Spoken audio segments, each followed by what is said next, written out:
يا كل حكام العرب قلبي قده منكم ملان، والصبر قد كمل وكيدي قد طفح من صمتكم.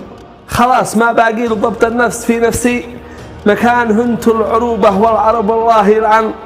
شكلكم لا عاد لكم في وسط قمة ولا في برلمان، ولا تقولوا وإنكم قمة سلام القاهرة وفت وباقي الخبر بان، وظهوركم ما له أثر والرأي معه رأيكم قمة ولا فيها رجل.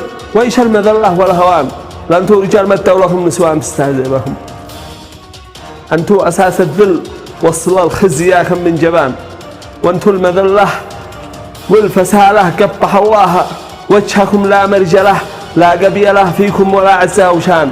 غزة بتنزف يا حين وانتوا ولا في حسكم، ونساءها واطفالها تقتل وتذبح كل آن، وبيوتها تقصف وتدمر يقصف عمركم.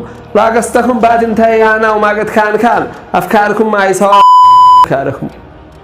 عد كل واحد بايجي دوره ولو طال الزمان، وشعوبكم لابد ما تنعث أبايب. جدكم والله ما تنفعكم التوبة إذا فات الأوان. ما عطش الله الشعوب إلا تشرب دمكم، ولا تنفعكم فلانة أو ينفعكم فلان. والبيت الأبيض بيسود يوم لا عاصم لكم. المرحلة هذه يعز المرء فيها أو يهان، وانتوا تورطتوا وضبعتوا وهنتوا نفسكم ما عاد بشم مرحمين إلى قد الميعاد حان. يوم الغضب يقرح ويتفجر بثوره ضدكم ما عاد باقي في الدول إلا اليمن وجه مصان.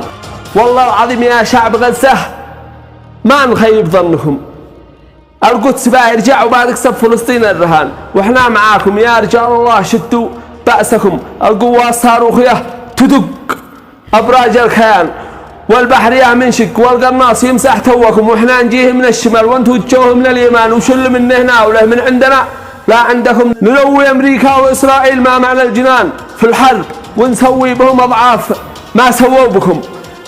حرام مانع في بني صهيون حتى في بنات، ونشل ثار أطفالكم ونساءكم ورجالكم لو ما يعم الخير في غزة وتنعم بالأمان، وينتعش جو السكينة والهدوء في أرضكم. والله يلعن كل خاين عاطل الأقصى وخان، والخزي لأمريكا والإسرائيل والعزة لكم، والخزي لأمريكا والإسرائيل والعزة لكم.